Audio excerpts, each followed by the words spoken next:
নমস্কার, রায়বাড়ি রান্নার চ্যানেলে সকলকে স্বাগত। আজকের রেসিপি আলু পেঁয়াজ দিয়ে লাউয়ের খোসা ভাজা।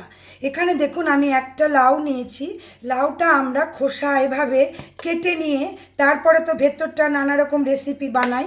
আজকে আমি খোসা দিয়েই রেসিপিটা দেখাচ্ছি। এখানে দেখুন খোসাটা প্রথমে আমি একটু কেটে দেখানোর জন্য দেখাচ্ছি। খোসাটা আমরা এভাবে খুব পাতলা করে করে কেটে নেব। একটু চেষ্টা করবেন যেন আমাদের একটু সরু হয়, যেমন সরু আলু ভাজা কাটি, তাহলে আমাদের আর কোনো সেদ্ধ করার ব্যাপার থাকবে না, এমনি আমরা ভাজিটা বানিয়ে ফেলব। এভাবে দেখুন আমি খোসাটা কেটে নিচ্ছি। এর সাথে আলু পেঁয়াজ ঠিক এভাবেই সরু সরু করে আমি কাটবো। আলু পেঁয়াজটাকেও আমি দেখুন এভাবে সরু সরু করে কেটে নিয়েছি। কাঁচা লঙ্কা দেবো একটু, আর শুকনো লঙ্কা আর 5 ফোড়ন ফোড়নে দেবো। নুন হলুদ এটুকু দিয়ে আজকে রেসিপিটা আমরা বানাবো। খুব টেস্টি রেসিপি। চলুন তাহলে এবার গ্যাসে যাই, আমরা আজকে রেসিপিটা বসাই।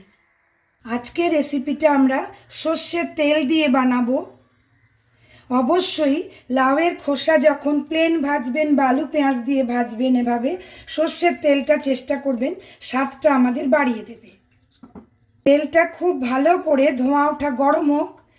এবারে দেখুন দুটো শুকনো লঙ্কা আমি দিয়ে দিচ্ছি একটু ছিঁড়ে। হাফ চামচ 5 ফোড়ন দিয়ে দিলাম। তেলটা কিন্তু খুব ভালো করে গরম করবেন, তাহলে ফোড়নটা আমাদের খুব তাড়াতাড়ি পোড়া হয়ে যাবে। একটু হিং দিয়ে দিচ্ছি, স্বাদটাকে বাড়িয়ে দেবে। ফোড়নটা দেখুন আমাদের প্রায় পোড়া হয়ে গেছে। পেঁয়াজটা ছেড়ে দিচ্ছি।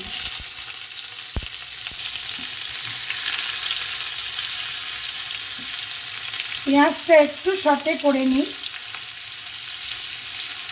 এই ভাজা যখন করবেন তেল কিন্তু একটু বেশি আমাদের দিতে হবে। খুব কম তেল দিলে স্বাদটা ততটা আসতে চায় না। কাঁচা লঙ্কাটা দিয়ে দিচ্ছি, দুটো আমি ফেলে রেখেছি, আর দুটো গোটাই দিয়ে দিলাম। এই স্বাদটা নিজেরা একটু বুঝে দেবেন। পেঁয়াজটা আমাদের হালকা সতে হয়ে গেল। এবারে আলুটা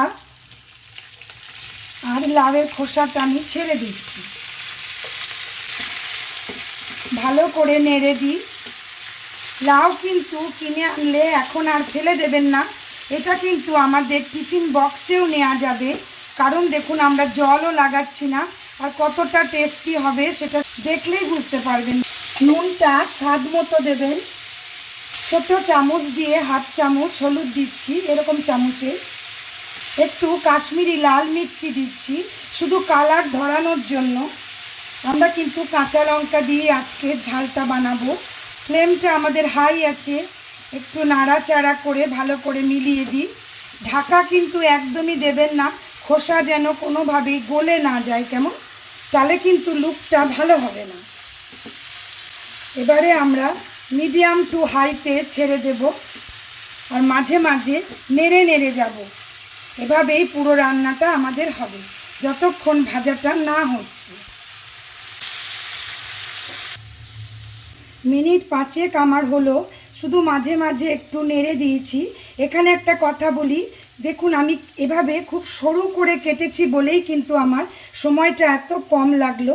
যদি কাটার পর দেখেন একটু মোটা হয়ে গেছে, তাহলে কিন্তু আর একটু টাইম দেবেন, কেমন। এবারে ফ্লেমটা আমি হাই করে দিচ্ছি। রেসিপিটা অবশ্যই একদিন ট্রাই করুন।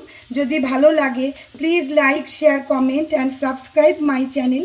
সাবস্ক্রাইব করে পাশে থাকা বেল আইকন অবশ্যই প্রেস করুন নতুন নতুন রান্নার নোটিফিকেশনের জন্য। গরম ভাতের সাথে যদি এভাবে খানিকটা এই আলু পেঁয়াজ লাউয়ের খোসা দিয়ে ভাজা দিয়ে দেন, তাহলে তো পাশে আর কিছুই লাগবে না মনে হচ্ছে। টিফিন বক্সে রুটি পরোটার সাথেও দেখুন আমরা অনায়াসে নিয়ে যেতে পারবো। এবারে আমরা গ্যাসটা বন্ধ করে দিই। চলুন একটু সার্ভ করে দেখাই কেমন লাগে। একদিন অবশ্যই ট্রাই করুন। লাউয়ের খোসা কিন্তু আর ফেলে দেবেন না। যখনই লাউ আনবেন অবশ্যই এভাবে বানিয়ে নেবেন। একটা রেসিপিও আমাদের হলো, আর কত টেস্টিও হলো সেটা একদিন করলে তারপর বুঝতে পারবেন। সকলে ভালো থাকুন, সুস্থ থাকুন। আজ আমি এই পর্যন্তই। ধন্যবাদ।